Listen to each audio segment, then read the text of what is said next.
എനിക്ക് കുക്കിംഗ് നല്ല ഇഷ്ടമാണെന്ന് അറിയാമല്ലോ. പക്ഷേ എനിക്കൊരു പ്രശ്നമുണ്ട്.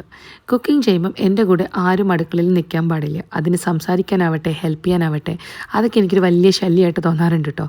എന്നെപ്പോലെ ആർക്കെങ്കിലും തോന്നാറുണ്ടെങ്കിൽ ഒരു മടിയും കൂടാതെ താഴെ കമൻറ്റിൽ പറയണേ. അപ്പോൾ എനിക്കുണ്ടല്ലോ ഈ ഒരു കിച്ചണിൽ ഞാൻ ഒറ്റയ്ക്ക് കുക്ക് ചെയ്യുന്ന സമയം എന്ന് പറഞ്ഞു കഴിഞ്ഞാൽ ഒരു തരത്തിൽ പറഞ്ഞാൽ അതൊരു മീ ടൈമാണ് കേട്ടോ. ഞാനും എൻ്റെ കുക്കിംഗ് ഐഡിയാസും അല്ലെങ്കിൽ എനിക്ക് ഒരുപാട് പ്ലാൻ ചെയ്യാനും ഒരുപാട് നല്ല നല്ല കാര്യങ്ങളൊക്കെ തീരുമാനിക്കാനൊക്കെ എനിക്ക് കിട്ടുന്ന ഒരു ചാൻസാണ് ഈ കിച്ചണിലെന്ന് എനിക്ക് തോന്നാറുണ്ട്.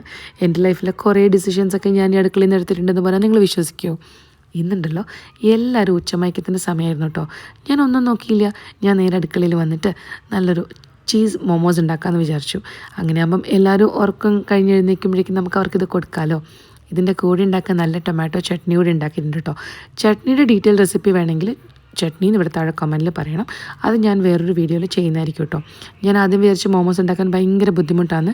പക്ഷേ അങ്ങനെ ഒരു ബുദ്ധിമുട്ടും ഇല്ല കേട്ടോ. ഇതിലെന്തൊക്കെ ആഡ് ചെയ്തതെന്ന് ഞാൻ താഴെ എന്തായാലും ഡിസ്ക്രിപ്ഷനിൽ കൊടുക്കുന്നതായിരിക്കും. പിന്നെ ഞാൻ ഈ ഇടയ്ക്ക് നവരസയുടെ ഈ ഒരു സ്റ്റീമർ പോട്ട് വാങ്ങിച്ചിട്ടുണ്ടായിരുന്നല്ലോ. ഇനി മോമോസ് ഞാൻ ഇതിൽ തന്നെയാണ് കേട്ടോ ഉണ്ടാക്കിയത്. നമ്മുടെ ഇലയുടെ ആവട്ടെ കൊഴുക്കട്ട ആവട്ടെ എന്ത് വേണമെങ്കിൽ ഉണ്ടാക്കാൻ പറ്റുന്ന നല്ലൊരു അടിപൊളി പാത്രമാണ് കേട്ടോ. അപ്പോൾ ഈ ഒരു മോമോസ് നിങ്ങളും ട്രൈ ചെയ്ത് നോക്കിയിട്ട് എനിക്ക് താഴെ കമൻറ്റിൽ പറയാൻ മറക്കരുത്. പുതിയ വീഡിയോ ആയിട്ട് പെട്ടെന്ന് വരാം. Bye bye.